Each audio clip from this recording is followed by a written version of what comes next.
আসসালামু আলাইকুম। বাংলাদেশ বেতার, গোপালগঞ্জ। খবর পড়ছি শাম্মী নূপুর।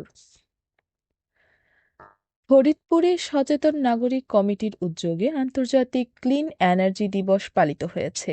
এই উপলক্ষে গতকাল বেলা ১১টায় ফরিদপুর প্রেস ক্লাবের সামনে এক মানববন্ধন কর্মসূচি অনুষ্ঠিত হয়। টেকসই উন্নয়নে নবায়নযোগ্য জ্বালানি ও সুশাসন এই প্রতিপাদ্যকে সামনে রেখে আয়োজিত মানববন্ধনে সভাপতিত্ব করেন সচেতন নাগরিক কমিটি ফরিদপুর জেলা শাখার সভাপতি অধ্যাপক শিপ্রা রায়। এ সময় বক্তব্য রাখেন সচেতন নাগরিক কমিটির জেলা শাখার সহসভাপতি মনোয়ারা মোর্শেদি, পরিবেশ বিষয়ক উপকমিটির সদস্য মোহাম্মদ রেজাউল করিম এবং এরিয়া কোঅর্ডিনেটর গোলাম মোস্তফা সহ সংগঠনের অন্যান্য নেতৃবৃন্দ।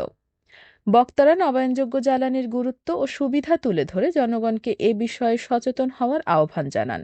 পাশাপাশি জীবাশ্ম জ্বালানির অতিরিক্ত ব্যবহারে পরিবেশ ও প্রকৃতির ওপর বিরূপ প্রভাবের বিষয়েও বিস্তারিত আলোচনা করা হয়। প্রেস ইনস্টিটিউট বাংলাদেশের আয়োজনে ফরিদপুরে ২ দিন ব্যাপী নির্বাচনকালীন সাংবাদিকতা বিষয়ক এক প্রশিক্ষণ কর্মশালা শুরু হয়েছে। গতকাল সকালে ফরিদপুর পৌরসভার সম্মেলন কক্ষে আয়োজিত এ কর্মশালায় ফরিদপুর ও মাদারীপুর জেলার মোট ৫০ জন গণমাধ্যম কর্মী অংশগ্রহণ করেন। ২ দিনের এই প্রশিক্ষণে গণভোট ও জাতীয় নির্বাচন ২০২৬, নির্বাচন কমিশনের ভূমিকা, নির্বাচন প্রক্রিয়া, গণপ্রতিনিধিত্ব আদেশ, নির্বাচনী ব্যবস্থাপনায় দায়িত্ব ও কর্তব্য, আচরণ বিধিমালা, গণমাধ্যম কর্মীদের নৈতিকতা ও সীমাবদ্ধতা, নির্বাচন রিপোর্টিং, সাংবাদিকদের নিরাপত্তা এবং ফ্যাক্ট চেকিং সহ বিভিন্ন গুরুত্বপূর্ণ বিষয়ে প্রশিক্ষণ প্রদান করা হবে।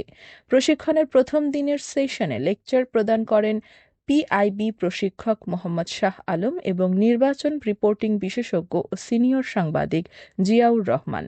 আজ দ্বিতীয় দিনের সেশনে লেকচার প্রদান করবেন ঢাকা মেইলের নির্বাহী সম্পাদক ও বিপিজে এর সভাপতি হারুন জামিল। মাদারীপুর ইউনাইটেড ইসলামিয়া সরকারি উচ্চ বিদ্যালয়ে ৭৮তম বার্ষিক ক্রীড়া প্রতিযোগিতা ও পুরস্কার বিতরণী অনুষ্ঠিত হয়েছে।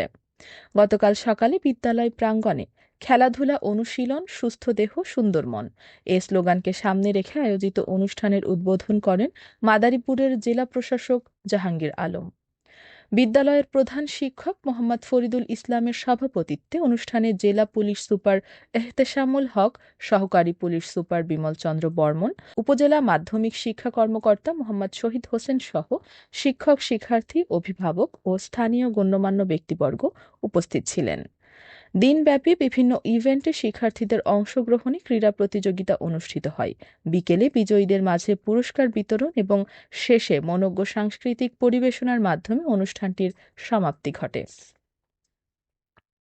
গোপালগঞ্জ-২ আসনে ১০ দলীয় জোটের প্রার্থী ও বাংলাদেশ খেলাফত মজলিসের সংসদ সদস্য প্রার্থী মুফতি সুয়াইব ইব্রাহিম তার নির্বাচনী এলাকার সার্বিক উন্নয়ন ও সমতার ভিত্তিতে আধুনিক এলাকা হিসেবে গড়ে তোলার অঙ্গীকার করে ১০ দফা নির্বাচনী ইশতেহার ঘোষণা করেছেন।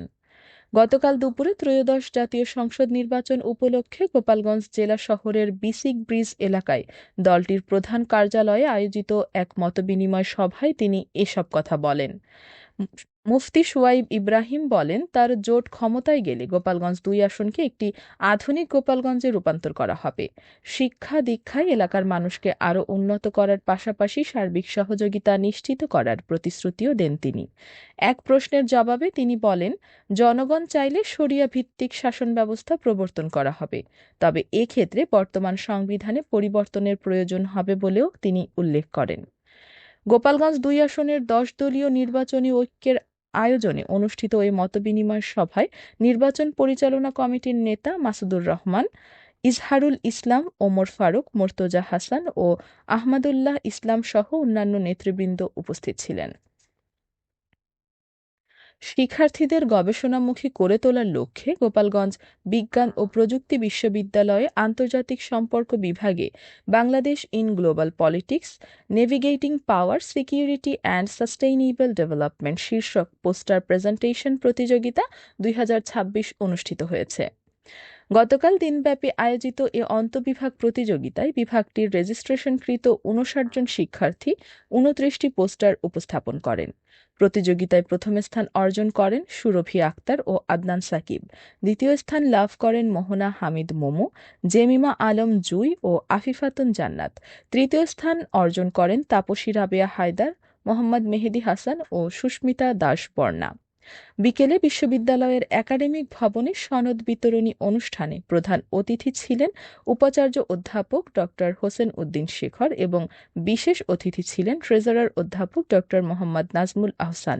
পরে বিজয়ীদের হাতে সনদ তুলে দেন অতিথিবৃন্দ। সবশেষে আবহাওয়া।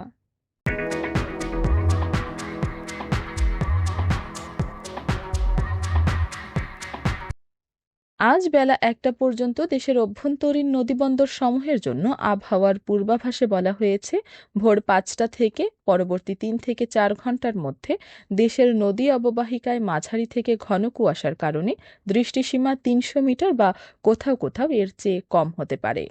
এসব এলাকার নৌযান সমূহকে সাবধানে চলাচল করতে বলা হয়েছে, তবে কোনো সংকেত দেখাতে হবে না।